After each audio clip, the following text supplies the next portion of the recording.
Economic collapse rarely looks dramatic at first. There are no sirens, no countdowns, and definitely no one in charge announcing the beginning of the end.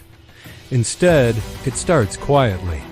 A little more borrowing this year, a slightly larger deficit than next, all while interest payments creep higher in the background. On the surface, everything still appears stable. Shops are open, markets are trading, and governments are reassuring everyone that growth will return soon. And for a while they're right, because modern economies are designed to absorb stress. When debt rises, central banks can lower interest rates. When growth slows, governments spend more. When markets panic, liquidity appears like a financial fire extinguisher. The system bends, but it doesn't break.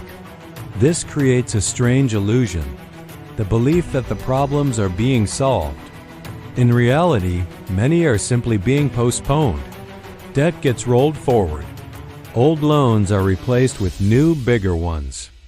We're essentially buying short-term stability with long-term obligations.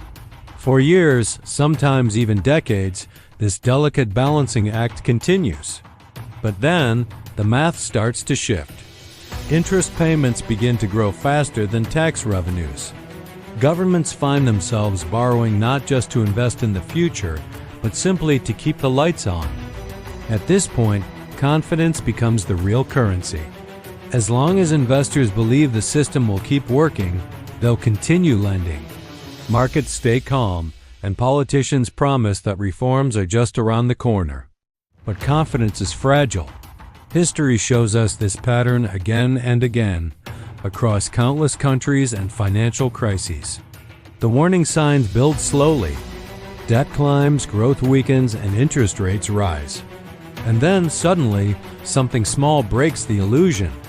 A failed bond auction, a currency panic, a sudden, sharp loss of trust. That's when the system flips. Credit disappears. Markets freeze. The slow, quiet decline turns into a rapid, terrifying fall. Which leads us to a very uncomfortable realization. Economic collapse doesn't arrive like a thunderstorm. It arrives like rust. Slowly, quietly, and almost invisibly. Until one day, the structure that looked so solid simply can't hold its own weight anymore. Thanks for watching. If you found this perspective interesting, be sure to subscribe for more.